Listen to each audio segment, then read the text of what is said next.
A few words about Kenya. There are a lot of stereotypes and myths about this country.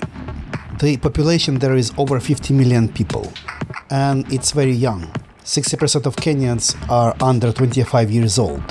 Life expectancy there is 67 years, and it does improve steadily. It is rapidly urbanizing. Now it is over 30% urban.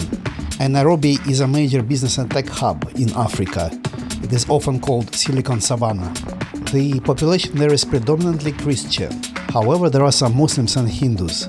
Quite a lot of Muslims live in Mombasa and around it. It is due to Mombasa being part of Arabic colony for a long time. It is one of the 10 largest economies in Africa. Usually it's behind Nigeria and South Africa.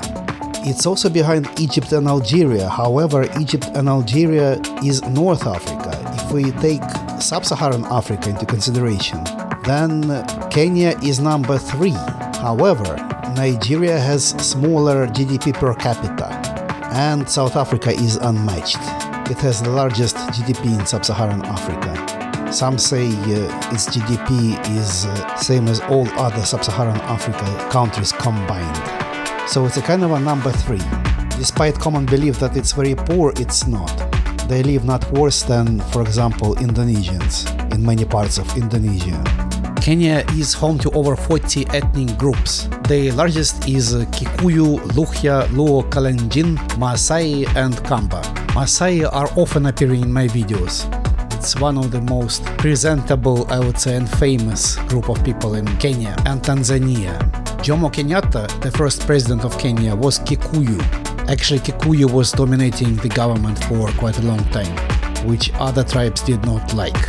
One group of people in Kenya is Kalenjin. It's actually not one tribe, it's a group of tribes.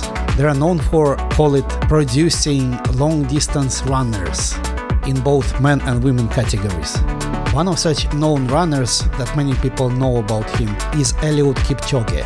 In Kenya, long-distance running is actually a national sport.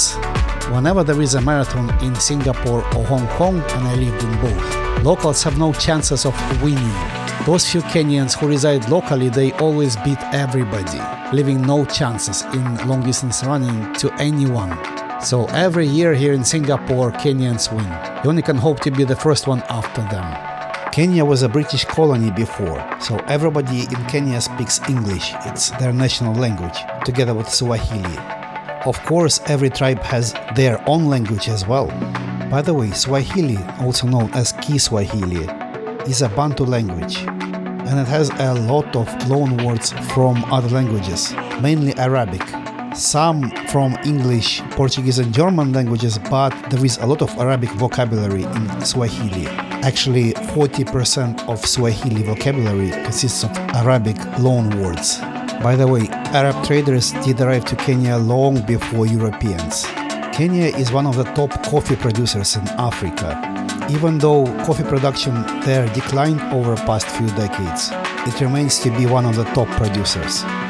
It is largely Arabica blend coffee. Here where I live in Southeast Asia, there is another huge coffee producer, that is Vietnam. In some years they produce even more coffee than Brazil, but Vietnamese coffee is a bit different from Kenyan coffee. It is a blend of Arabica and Robusta. To be honest, I myself is not a coffee connoisseur, so all these fruity, nutty, chocolatey notes, whatever the taste is, for me coffee just tastes like coffee. I'm sorry. Except for some coffee tastes like shit.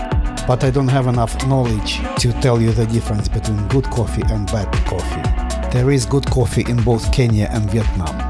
Originally, coffee was brought to Kenya by French missionaries in the end of 19th century. However, it's British colonial administration who recognized the potential for coffee cultivation in Kenya. They significantly expanded its production, mainly in central highlands of Kenya. I guess this is enough for a short introduction to Kenya. I just wanted to make you more familiar with the country.